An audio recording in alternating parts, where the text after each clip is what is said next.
volta para mais um bloco. Tudo bem? Você que está em casa aí, tranquilo? Então vamos lá. Ó, vocês gostam, né, quando eu faço gracinha, né, para o pessoal de casa aí. É porque deve ser estranho, né, para quem assiste em casa. Vocês assistem em casa depois da aula? É estranho assim eu falar com vocês, o aluno presencial e o de casa, se não está vendo o aluno, é estranho isso ou não? Não? Então tá bom, então tá ótimo. Então, eu achei que era estranho. Bom, vamos falar do Linux agora aí, tá? Já que falando de sistema operacional, não esqueçam, né? Inclusive, você que está em casa aí nos acompanhando, a colega Jordana fez a listinha das promessas, né? Então, durante esse curso, eu prometi várias coisinhas, né? A apostilinha disso, o softwarezinho lá, então, a Jordana fez a listinha, ela vai me dar a listinha, eu vou disponibilizar para vocês todo esse conteúdo, essas coisas que eu prometi ao longo do curso, lá na área do aluno, tá? Então é só baixarem lá depois, eu vou pegar a lista ali. Se eu prometer mais alguma coisa, né, durante a aula, já sabe, vai estar disponível na área do aluno, tá? Então, questões, já falei vocês também que ia colocar umas questões, então tudo vai estar disponível lá, tá? Só pegar o material complementar. Sistema operacional Linux, né? Estávamos falando do Windows, mostrei para vocês aí a parte geral de Windows, mostrei para vocês algumas novas funcionalidades, em especial no ambiente gráfico, mas não deixe de ler, continuar o estudo na apostila, aí, lendo os capítulos ligados à parte de Windows, em especial Windows 7, você já tem esse material didático disponível, tá? Vou falar do Linux agora. Na verdade, eu vou dar um beabá de Linux, até porque muita gente nunca viu Linux. Quem é que nunca viu Linux? Quem nunca viu Linux? Levanta a mão. Isso, é complicado, né? Então assim, fica difícil tu fazer uma prova de uma coisa que você nunca viu. Mas lembre-se, inclusive já está, essa está na lista de dicas de pedidos aí ou não? Aquele papo de colocar o Linux no pendrive. Essa, na verdade, bota na lista aí, tá vendo? A Jordana já deu mole na lista, tá vendo? Já tá escorregando na lista. Entendeu? Por isso que eu tô falando o nome dela, porque você que está em casa, tu tem que cobrar a Jordana, entendeu? Se por acaso não falei, não tá na lista, a culpa é da Jordana, tô brincando. Aí você me pede lá pelo Facebook ou por e-mail. Esse aí é o seguinte, é como colocar o Linux no pendrive, entendeu? Bota essa aí que eu vou saber o que é. Essa, na verdade, já está disponível lá no nosso grupo no Face, só não está no ambiente do Verbo, entendeu? Então, a ideia é fazer um espelho. Tudo que tem no Face, também tem lá no Verbo lá, pegou? Então vamos falar um pouquinho do Linux aí, para você poder entender, tá? Então, ó, todo sistema operacional, isso é uma parte básica até, todo sistema operacional, ele está dividido em 3 principais elementos. Então, quando você compra lá o computador, vamos fazer um diagramazinho aqui, ó. Quando você compra o computador, você só tem o hardware, concorda comigo? Só a parte física. Aí você vai instalar o sistema operacional, seja o Windows, seja Linux. Quando você instala o sistema operacional, ele tem 3 elementos principais. Eu vou só falar dos 2 principais, né? Na verdade, os 3 são kernel, shell e aplicativos. Aplicativos eu não vou comentar, porque aplicativos são os programas que nós usamos nas nossas tarefas. Então, tá explicado já. Agora, kernel e shell, eu vou falar isso aí. Então, todo o sistema operacional, ele tem alguns elementos principais. Já falei, kernel, shell e aplicativos. Vou dar uma reforçada nesses 2 aqui. Então, seja o Windows, seja Linux, eles têm kernel e eles têm shell. Professor, então esse papo de kernel e shell não é só do Linux, não? Não. Todo sistema operacional tem kernel e tem shell. Porém, essa palavra kernel, essa palavra shell, passaram só a ser cobradas em prova depois que começaram a colocar Linux. Porque são palavras mais usadas, mais praticadas no mundo Linux. Mas não significa que o Windows também não tem a kernel e shell. Então o que são aí kernel e shell? Kernel é a parte nobre do sistema operacional. Kernel é o núcleo do sistema operacional. O kernel é a parte que comanda o hardware, tá? É a parte que interage com o hardware. Se você pensar assim, no teu cérebro não tem uma parte que está ligada à motricidade, sim ou não? Eu tô aqui me mexendo, não tô? Então tem uma parte comandando os meus músculos aqui, não tem? Então essa parte, comparada aqui com a informática, seria o quê? O kernel. A parte que comanda o hardware. Eu estou aqui agora mexendo a mão, ó. Então tem o que na verdade? Tem um kernel que está comandando o hardware para isso funcionar. E o que seria o shell? O shell é a parte do sistema operacional que interage com o usuário. O shell, na verdade, sabe o que ele é? A interface. Lembra que falamos ontem? Na aula de ontem, né? Eu falei assim, ó, sistema operacional tem interface. Essa interface pode ser em modo gráfico ou em modo texto. O shell é essa interface. Então esse shell pode se apresentar o quê? Em modo gráfico ou em modo texto. A ideia é o seguinte, o que é shell em inglês? É concha. É concha. Então o kernel seria o quê? a pérola. É aquilo que está no núcleo lá do sistema operacional. É a parte nobre. Nós, quando pegamos lá uma ostra, você pega direto na pérola? Não, você toca onde? Você toca na concha, você entende? Então o usuário toca no shell, entendeu? E o shell é que opera o quê? Que vai influir no kernel. Pegou isso aí? Bacana? Tranquilo? Então o shell é o ambiente que o usuário pode o quê? Manipular. Tá? Shell é a interface. Pode ser um shell gráfico ou um shell em modo texto. E kernel é a parte que comanda o hardware. Tá? Bacana? Quer ver? Com o automóvel também sai o exemplo. Quando vocês estão dirigindo, tocar no volante, na marcha, nos pedais, é manusear o quê? O shell. Lá dentro não tem barra de direção, os cabos de aceleração, isso é o quê? Kernel. Então você toca só no shell, você não toca no kernel. Foi? Vamos entender a historinha do Linux aí, não precisa copiar a data nem essas coisas não, só para você poder entender a história do Linux aí. Olha só.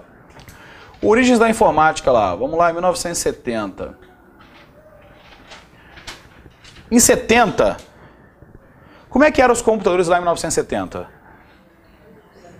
E aí? Eram grandões, não eram? Tinha computador assim, de mesa? Tinha isso? Não, eram chamados mainframes, não é isso? Eram as máquinas de nome. Então só tinha computador, governo, universidade, os militares, né? E nessa época, os mainframes, sistema operacional da época aqui, ó, era um tal de Unix. O Unix era um sistema operacional pago, tá? E de código-fonte fechado. Vocês sabem o que é isso? O que é código-fonte?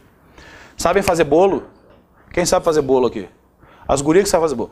Mulher que sabe fazer bolo, arruma marido logo. Tu sabe fazer bolo? A moça lá atrás. Você que está coçando o olhinho, isso. Como é que é o seu nome mesmo? Esqueci. Álida, você sabe fazer bolo? Olha, cadê o namorado? Você tem namorado? Cadê ele? Ó, eu sei que é ele, assim, eu só tô linkando os pontos. Tá vendo? Mas namora há quanto tempo já? 1 ano e meio. Ó, daqui a pouquinho já pode dar o bote nele pra casar. Entendeu? Já pode dar o bote. Ela sabe fazer bolo? Já fez bolo pra ti? Tá explicado por que tu vai casar. Tá explicado. Guria que não sabe fazer bolo, levanta a mão. Quem não? Eu não sei fazer bolo, professor, levanta a mão. Ó, tu é casada? Ó, muito complicado isso.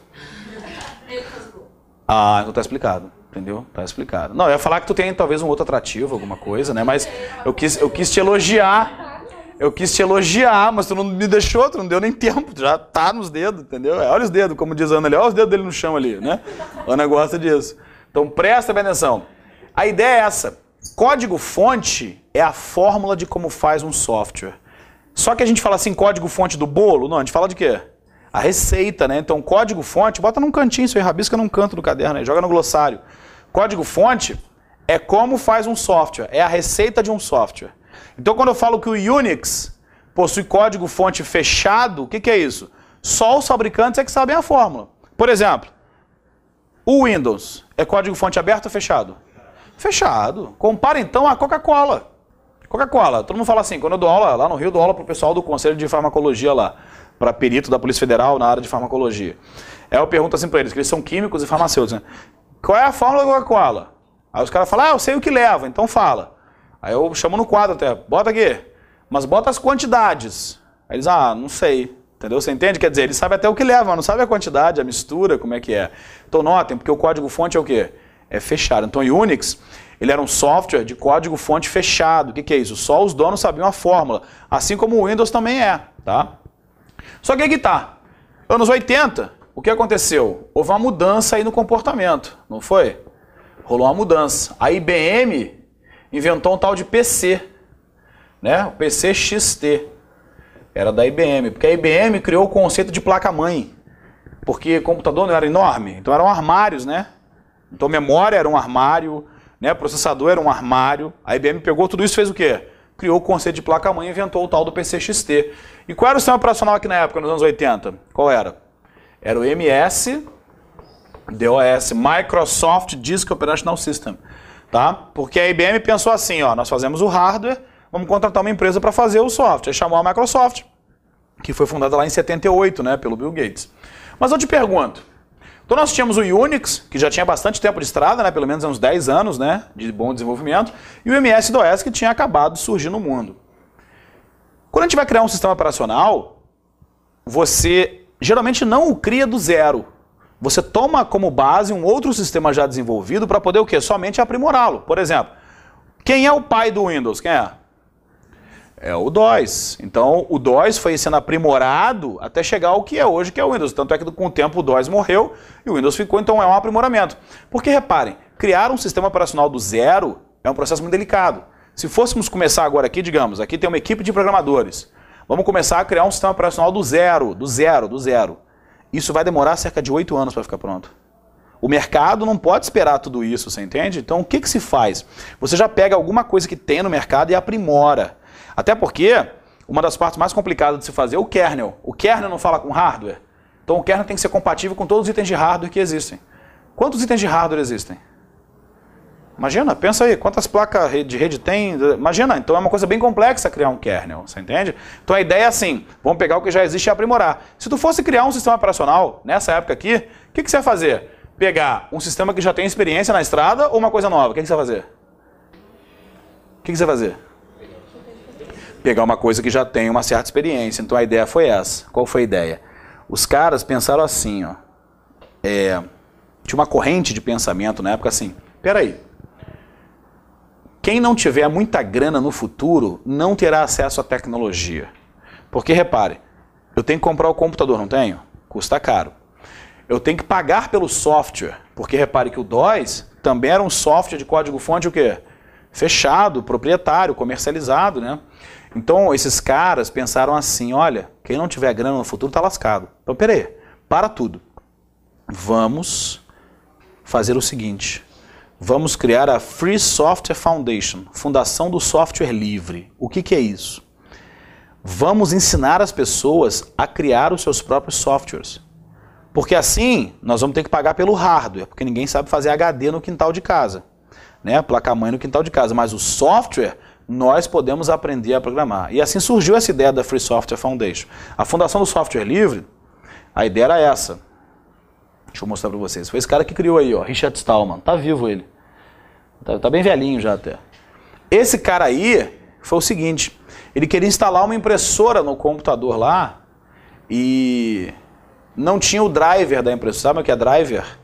Driver é aquele programa que acompanha o dispositivo para você poder instalar o dispositivo. Por exemplo, comprou uma impressora, vem um CD, não vem? Naquele CD tem o que ali dentro?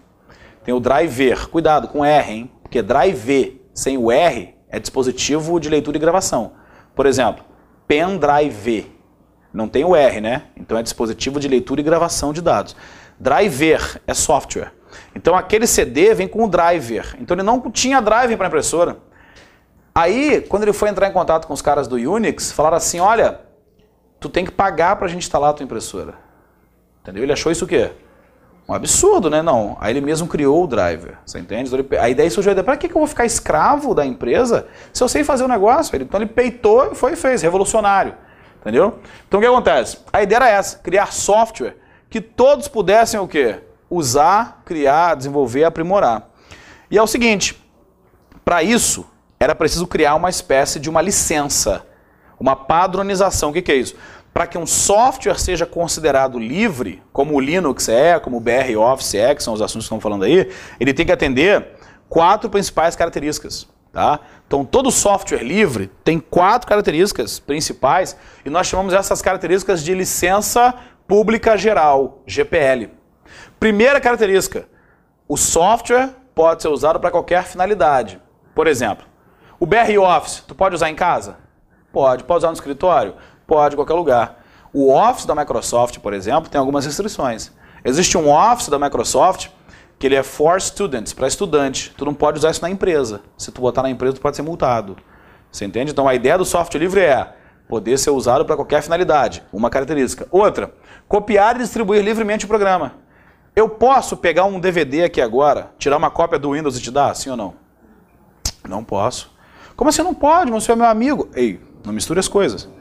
Isso é contrafação. Vulgo, chamado de quê? Pirataria. Entendeu? Então o cara fala assim, tu é meu amigo, professor, me dá uma cópia do Windows aí, eu posso fazer isso? Claro que não. Porque eu falei o quê? O Windows não adota esse formato de licença. O Windows é um software de código-fonte fechado e ele é comercializado. Agora, o Linux, eu posso te dar cópia? Sim ou não? Os pendrives de vocês aí não vão com um tutorial para como instalar o Linux, fazer o negocinho? Então repare, o Linux é um software que eu posso o quê? Copiar e distribuir livremente. Então ele adota o modelo GPL. Tá? Então para ser GPL tem que ter essas 4 características. Isso é chamado em prova também de liberdades. Tá? Eles chamam de liberdades. Eles contam assim, ó, liberdade 0, liberdade 1, liberdade 2 e liberdade 3. Tá? Mas começa a contar do 0, liberdade 0, isso como contasse na prova. Ah, as liberdades, quais são as liberdades da licença GPL? As liberdades são as características. Liberdade 0, liberdade 1, liberdade 2 e liberdade 3. Tá? Copiar e distribuir livremente o programa, por quê? Repare, somente o autor pode, isso está até na Constituição, né? Vocês têm Constituição aí? Não, né? Vocês têm aula de Constitucional? Tem, mas tem Constituição aqui na sala? Ninguém trouxe, hein? Tem aí? Tem, ó, que bonito, achei lindo, ó. Então pega aí. Artigo 5º, incisos 27 e 28. Foi? Abre aí pra gente aí, lê pra gente mais alto aí. Ó que bonito, que aula bonita, tá vendo? O cara fala de informática e mostra o quê? Constitucional, olha que bonito, o professor Roberto também é cultura. Lê aí, o que diz o 27 e 28 aí? 27. Aos autores pertence o direito exclusivo de utilização, publicação ou reprodução de suas obras, transmissível aos herdeiros pelo tempo que a lei fixar. Tá vendo então qual é o lance? Então eu não posso sair tirando cópia por aí, porque lógico, existe a lei, né, de software. Como a lei o fixa, ele fala tem uma lei aí que vai complementar isso aí. Mas notem, é uma coisa tão séria que está na Constituição. Você entende? Então não pode ficar tirando cópia. Quer ver uma coisa comum? A pessoa que baixa música na internet. Aí fala assim, eu baixei e botei no meu aparelhinho para ficar escutando lá na academia, quando eu tô malhando. Comete crime ou não? Comete. Mas não estou vendendo. Aí acha que como não está vendendo, como não está tirando dinheiro do outro, não, comete crime. A mãe que faz um CDzinho, a mãe lá do Piá fez uma festinha. Aí de brinde, dá um CDzinho com as musiquinhas da Galinha Pintadinha. Essas coisas que você escuta, de sucesso que você escuta aí, a Daniela escuta aí. Galinha Pintadinha, tô te sacaneando. Você não te chamo de sempre de que você é pequenininha, não brinco com você? Não. Então, não te sacaneio com isso? Claro que sim. Então, Galinha Pintadinha, Patati Patatá, essas músicas que ela escuta, sabe? Da idade dela assim. Então o que acontece? A mãe não faz um CD para dar de brinde pros piá? Ela pode fazer isso? Claro que não, essa mãe é uma criminosa. Você entende? Só que alguém prende, essa não, mas é contrafação, tá aí, é papo até da Constituição. Então notem que eu não posso tirar cópia dos programas que são software proprietários, mas quando é público e geral, o GPL posso copiar e distribuir livremente, sem problema nenhum. Aí, por exemplo, o BR Office entra nessa lista, o Linux entra nessa lista, perfeito? Estudar o programa é a próxima liberdade. E diz o quê? É necessário ter acesso ao código-fonte. Código-fonte é a fórmula. Então repare, se alguém quer fazer um software livre, além de colocar o software na internet, também deve disponibilizar o quê? A fórmula de como ele foi feito. Você entende? Então assim, eu criei, digamos, um programa, um exemplo, tá? Hipótese. Eu criei um programa e esse programa é para cadastrar clientes no restaurante. Aí eu boto o programa na internet e boto o código-fonte. Aí a Cláudia pegou e falou assim, pô, interessante. Mas eu vou aprimorar esse programa do Roberto. Além de cadastrar o cliente, eu vou criar um mecanismo que o programa sabe quando é o aniversário do cliente, aí manda um cupom por e-mail com uma promoção para o cliente vir comer no restaurante de presente de aniversário.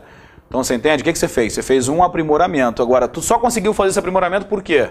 Porque o código-fonte está aberto, a fórmula está disponível para você poder acessar. Mas tu tem que adotar um princípio de que não pode ser retroativo. O que é isso? Tu não pode pegar e fechar o código-fonte. Entendeu? Porque se eu deixei aberto, tu pode pegar e aprimorar ele e fazer o que em seguida?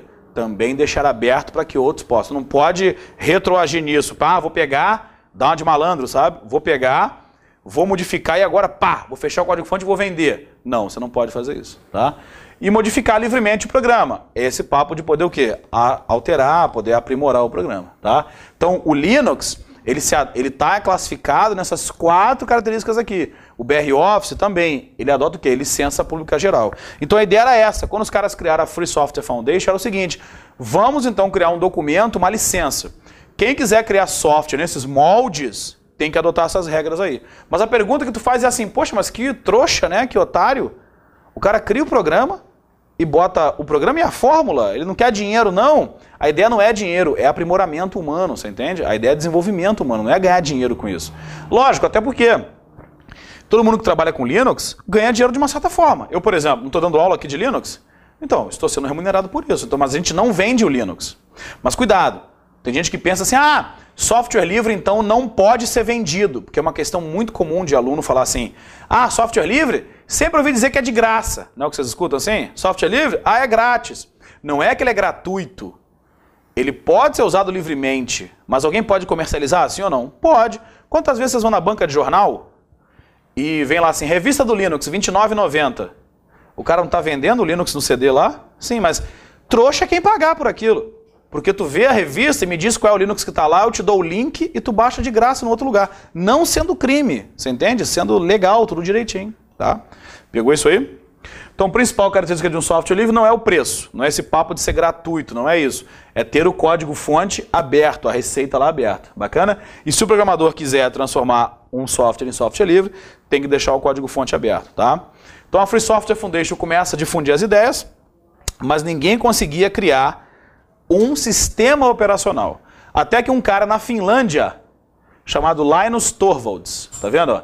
Esse cara, ele pega o kernel do Unix, estuda ele e cria o Linux. Então posso falar o quê? Que o Linux, ele é o quê? Ele é um kernel imitação do Unix, tá? Posso falar que o Unix é o pai do Linux? Posso. Que o Linux é um derivado do Unix? Sim, posso falar isso, tá? Partindo daquela ideia do quê? De que as pessoas geralmente não criam um sistema operacional do zero, tomam como base um sistema operacional que já existe para poder desenvolver. Por isso eu perguntei a vocês, vocês vão usar um sistema que já tem experiência ou uma coisa nova? Uma coisa que tem experiência para você poder adaptar melhor, tá? E aí, a ideia é assim, ele criou isso, mas ele falou, olha, não vou guardar só para mim. Ele podia ter feito isso, não podia? Não, eu vou agora enviar um convite a todos os programadores que existem na Terra para quem quiser trabalhar comigo no desenvolvimento desse Linux.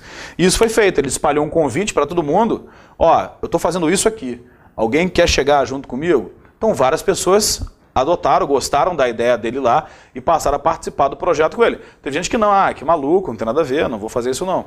Só que aí nasce a comunidade Linux. São aqueles que usam Linux, desenvolvem Linux, participam do Linux, tá? Então são pessoas que podem o quê?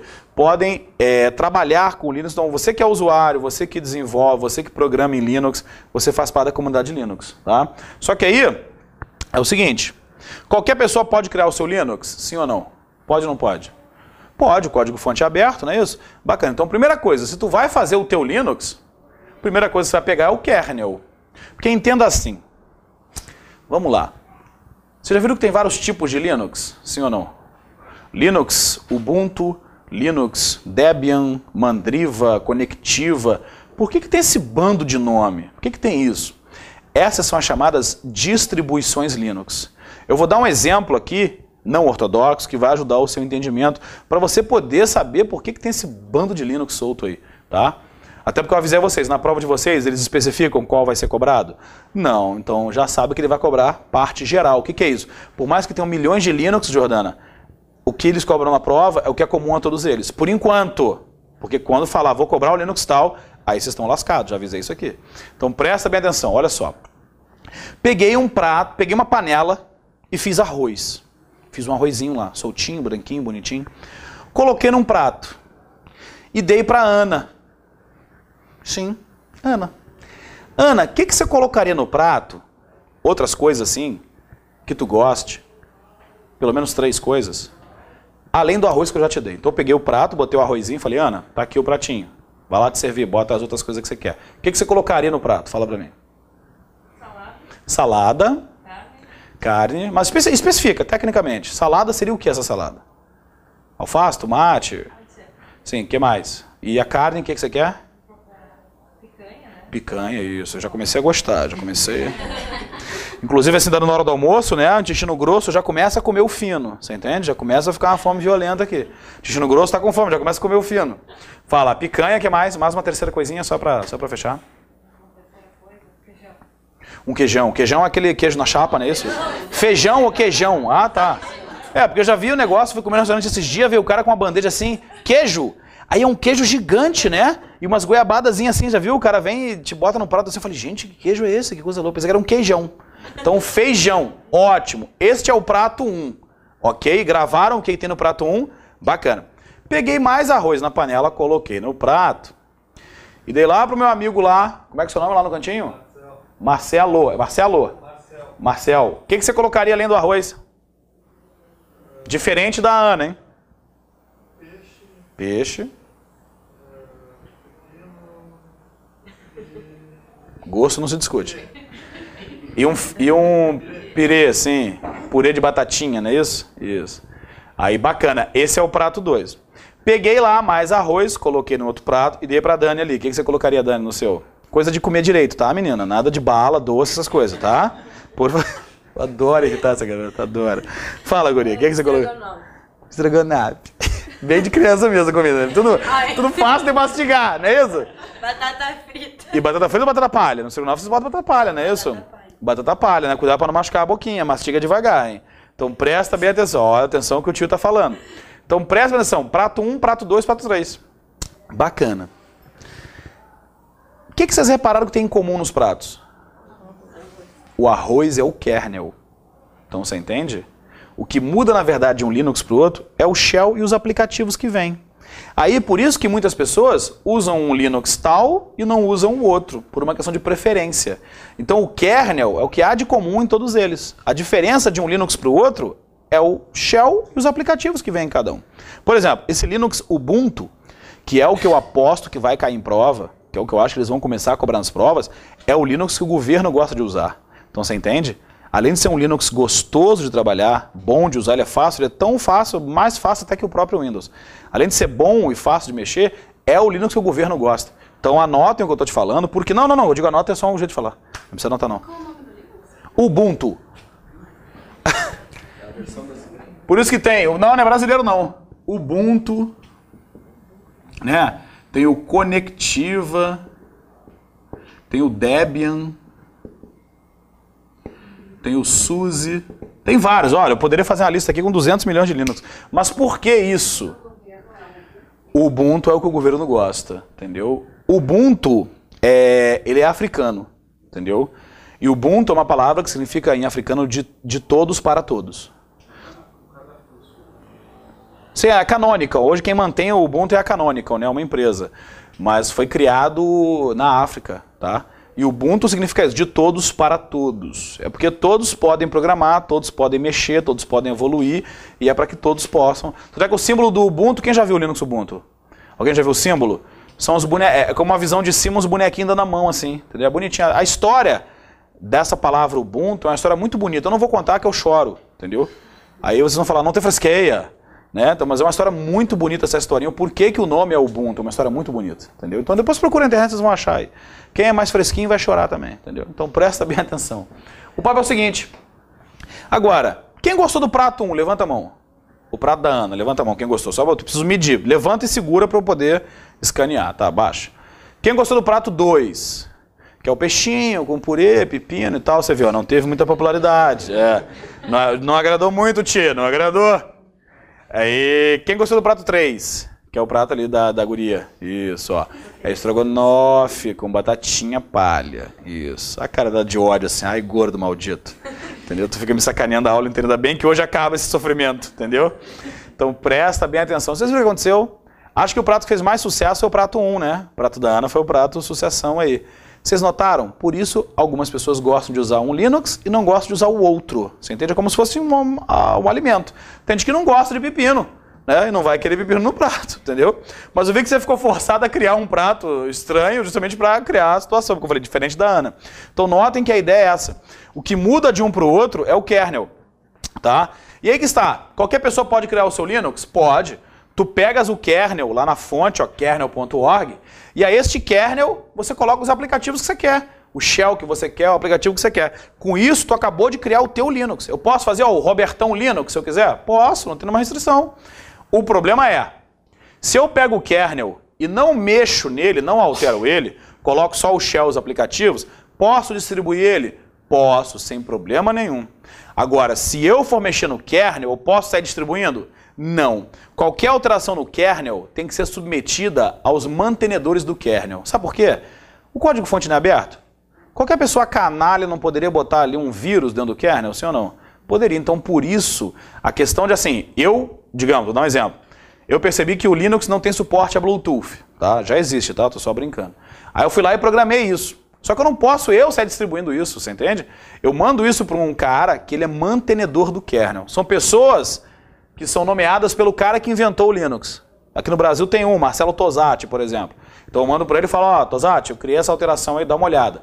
Se ele achar aquilo interessante e válido, ele inclui aquilo no kernel e aquilo vai ser colocado de fato. Para que ninguém possa o quê? Por isso, quando tu for pegar o kernel, tu não pode pegar de qualquer lugar. Tem que pegar de uma fonte o quê?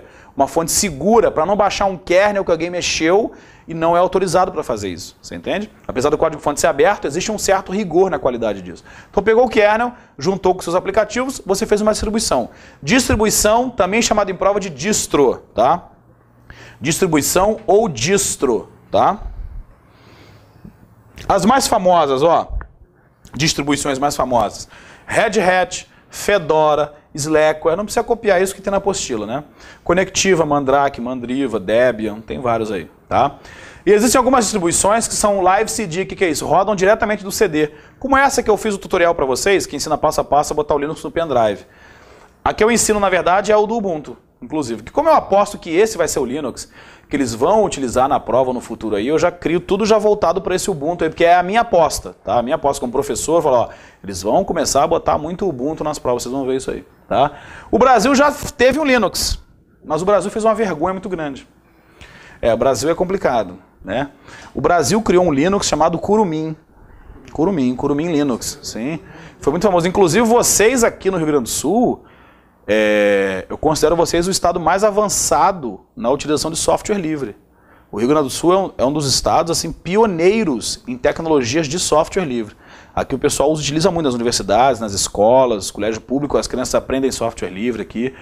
No Rio de Janeiro, por exemplo, não há esse tipo de desenvolvimento. Eles não têm muito, existe a comunidade de software livre e tudo mais, mas não tem essa coisa de vamos botar o software livre para trabalhar para a gente, assim, não tem muito esse ânimo assim, tá?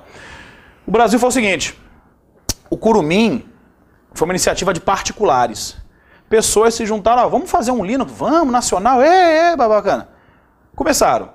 Só que aos poucos as pessoas foram abandonando o projeto. Aí imagina, as pessoas que baixaram o tal do Kurumin, que utilizam o Kurumin, ficaram completamente o quê? Desamparadas. Você entende qual foi a vergonha? Como é que cria um software, entendeu? Põe para todo mundo baixar, bacana, e depois não sustenta esse negócio, larga isso aí. Não tem atualizações, né? Não tem atualização mais, ficou uma coisa ultrapassada, com um Linux velho. Então ninguém mais utiliza. Mas isso ficou feio perante a comunidade internacional de software livre. Aí o que acontece? O governo brasileiro criou uma iniciativa chamada Software Público Brasileiro. Vocês já ouviram falar nisso? O SPB. O Software Público Brasileiro é o seguinte, todo software livre que for criado por particulares ou não, e for de interesse da administração pública, a administração pública vai adotar esse software, você entende? De modo que mesmo que os particulares abandonem, você entende? O governo vai tocar. Então existe, joga no Google, Software Público Brasileiro, tem um site, é softwarepublico.org, dá uma olhada lá que vocês vão ver. Nesse site vocês encontram vários softwares, não só de uso da administração pública, vocês entendem? São vários softwares bons até para a gente usar em casa. Às vezes tu não tem um Office, lá tem um Office para tu poder baixar e usar, até porque tem muita gente que tem a seguinte ideia. Ah, professor, mas como assim? Eu vou baixar o BR Office? Mas o BR Office não é o Office do Linux? Alguém pensa isso aqui? Quem é que pensa que o BR Office é do Linux? Pelo amor de Deus, né? Sempre tem ali, ó, Jordana, viu? Sim, tem gente que pensa assim, quer ver? Separa, porque a Jordana, ela é muito assim, metódica. Ela é toda assim, olha, bota isso aqui, não, isso aqui, entendeu? Ela é toda assim. Você é muito assim para estudar, para poder anotar as suas coisas, eu vejo que você é assim. Então o que acontece? Tu botou na tua cabeça assim, ah, tá, Microsoft Office, é o que vem o Word, Excel, PowerPoint, é do Windows. BR Office. Que banco você trabalha? Qual? O Banco do Brasil já é Linux, já é Linux. Caixa Econômica já é Linux, isso. Do Banrisul também é Linux? Caixa Econômica, os bancos em geral estão migrando já. Mas aí que tá. Não, calma, acalmai o vosso coração, acalmai. Aí tu criou assim na tua cabeça. Vamos lá na cabeça da Jordana, vamos ver a classificação dela. Não, vou apagar ainda, calma, deixa eu explicar, depois eu apago. Então, Microsoft Office, Word, Excel, é do Windows. BR Office, Writer, Calc, Impress, é do Linux. Não, tem nada a ver. Presta bem atenção. O BR Office, ele é um software de suíte de escritório, que a gente chama, né, que vem com editor de texto, planilha e tal, mas ele é multiplataforma. Quando a gente fala que um programa é multiplataforma, significa o quê? Ele roda e tem versões para vários sistemas operacionais. A palavra plataforma, ela está muito associada a sistema operacional. Por exemplo, o teu celular tem qual plataforma?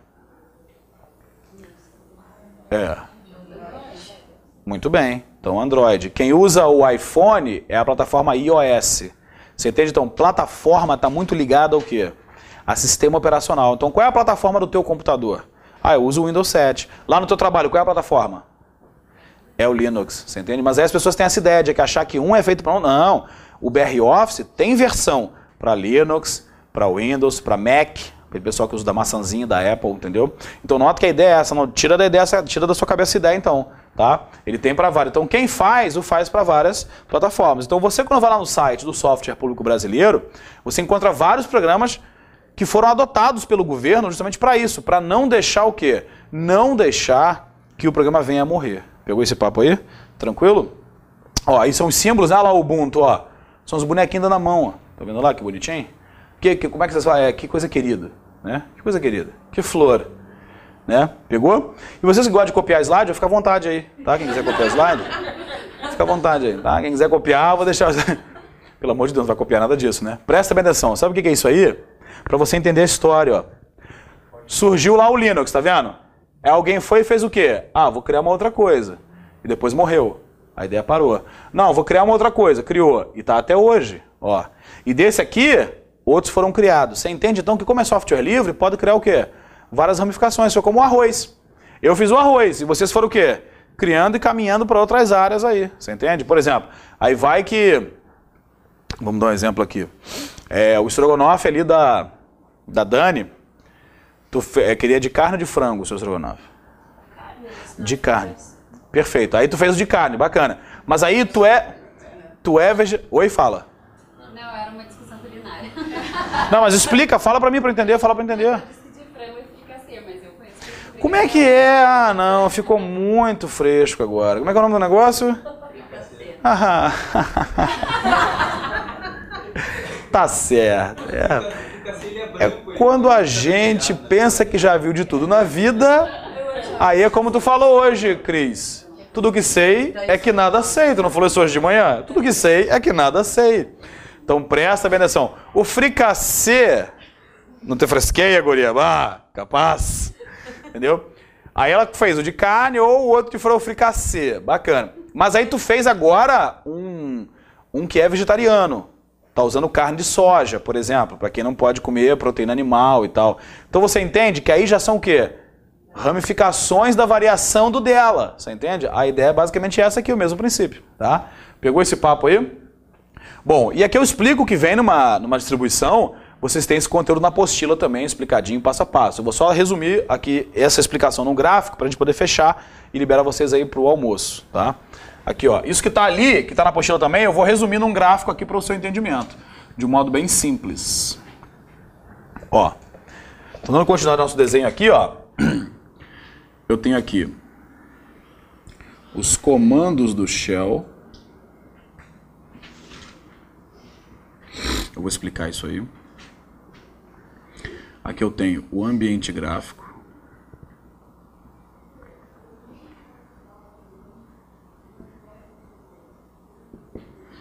E aqui eu tenho os aplicativos gráficos.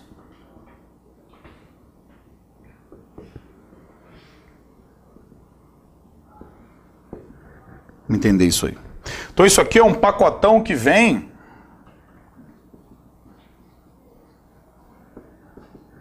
Isso aqui é o que vem no seu CD lá do Linux, tá? Na verdade daqui para cima, né? Que o hardware não vem, né? Então vamos entender isso aí, ó. Vou explicar depois vocês anotem. Ó. Aplicativo gráfico é o programa que você está utilizando. Por exemplo, eu estou utilizando lá o Firefox. Ele é um aplicativo gráfico. Eu estou utilizando o BR Office. Por que um aplicativo gráfico? Ele depende de um ambiente gráfico para rodar. Ele precisa de quê? Ícones, botões, menus. O ambiente gráfico é o que permite você executar o aplicativo gráfico. Os mais utilizados no ambiente Linux são chamados o KDE e o GNOME. Tá? Mas tem outros. Tem o Blackbox, Fluxbox, Unity, tá? Tem vários outros. O ambiente gráfico é que vai permitir você manusear o programa, tá? O seu aplicativo gráfico. E ele que vai permitir o quê? Por exemplo, vou dar um exemplo aqui. Você mandou imprimir um documento lá no BR Office. Então você mandou imprimir, você está no BR Office, está no aplicativo gráfico. Aí você clicou no botão imprimir, não clicou? Esse botão imprimir faz parte do quê? Do ambiente gráfico. Esse comando, então, é levado para um cara chamado servidor X. Cuidado que servidor aqui não é aquela coisa de máquina, não, hein? Servidor X é um interpretador. É o cara que vai pegar esse ato de apertar o botãozinho na impressora e transformar isso em um comando. Este comando, então, vai ser enviado para o shell poder entender o que é para fazer. E o shell vai falar para o kernel, tem que imprimir isso aqui. E o kernel vira para a impressora e fala, porque impressora não é hardware. Então o kernel vira para a impressora, imprima isto. Você entende? Então é uma cadeia de comando aí. Tá? Esse desenho aqui resume aquilo ali e na verdade resume grande parte do que tu vai ler na apostila. Isso aí facilita o seu entendimento para tu entender o que vem dentro lá, né, da estrutura do Linux. Bacana? Então nós paramos aqui.